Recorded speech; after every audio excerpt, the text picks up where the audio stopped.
Hello knitters, I'm just ready to bind off a brioche project that I'm doing, and I thought before I finish that project that maybe I would just do a little video of explaining the construction of the brioche stitch.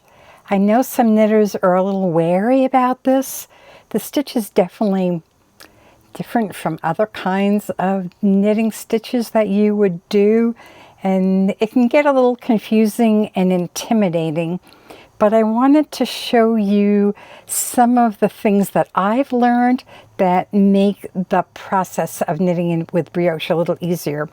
So I have two-color brioche, knit flat, so I turn my work. This side, the black stitch is dominant, and if I turn it over, brioche is really reversible. The pink side is dominant.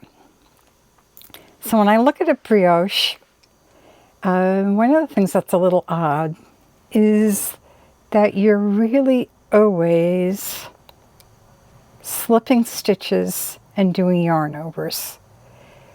So if you look at these stitches, every other stitch has a yarn over.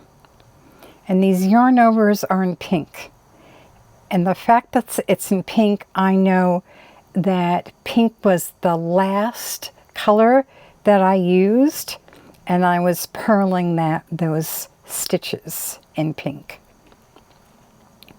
So I have a stitch that's purled, but if you see underneath that pink purled stitch is also a black stitch. So this is the yarn over from the row below. And that yarn over was black because you alternate colors. So I was alternating pink and black. So I purled this stitch, and brioche is always a system of either knitting or purling every other stitch and slipping the stitches in between. The stitches that get slipped also get a yarn over. So the stitches that have yarn overs get worked, either with a knit or a purl. The stitches that don't have yarn overs end up getting a yarn over. They get slipped and you give them a yarn over. So in this case, I was purling this stitch with its yarn over and slipping this stitch and giving it a yarn over while I did it. And you're alternating back and forth. The other thing with knitting brioche flat is that sometimes you turn your work and sometimes you slide the work to the other side of your needles. And it's a little confusing to know which one to do. But there's a trick to that. So I know that the last yarn that I used, the last color was pink. And I know that because these yarn overs are pink. So I know that the next color that I'm going to use is going to be black because I've just used pink. I always alternate colors.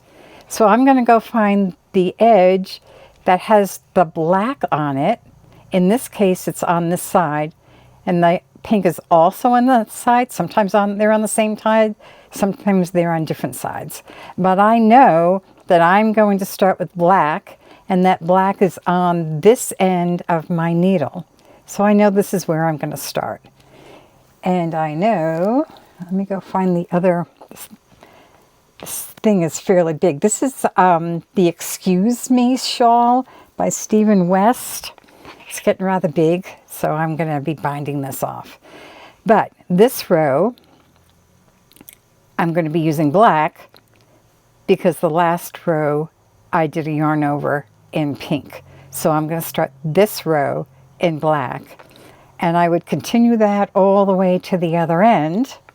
When I'm finished, then I know I need to go back and get the pink yarn, and that's going to be back on the side.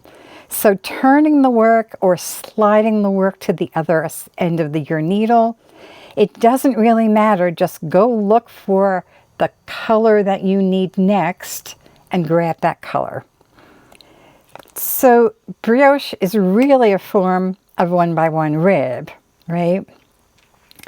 Here's my knit and here's my purl. The things that makes it different are those yarn overs. Anytime you see a yarn over with a stitch underneath it, you consider this to be a stitch, right? If you come across a stitch that has a yarn over, that means you're going to work it in the next row, and you're going to combine the yarn over and the stitch together, whether you knit it or purl it. So that's another good thing to remember. If you look here, in this pattern, I've been doing increases. And increases seem sort of intimidating, right? But they're really just standard increases.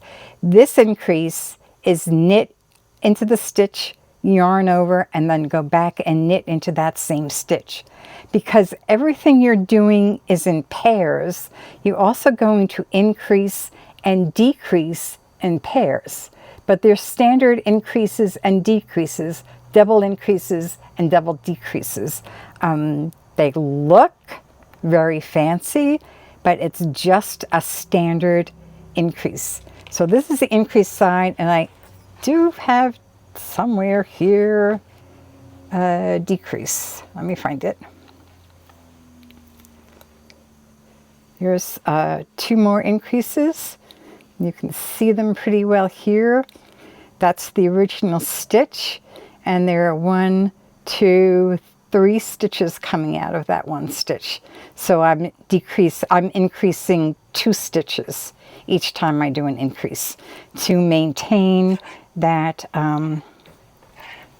maintain the knit 1 purl 1 pairs. In this case, I was decreasing, and these decreases, it's really a center double decrease that I'm doing. Standard centered double decrease, but because all the stuff is involved here, it looks very complicated. But if you think about this as just a standard decrease, it isn't that complicated. So I hope that this sort of demystifies actually trying brioche and seeing what's going on. And I hope you'll try it, because it isn't really as scary as it looks.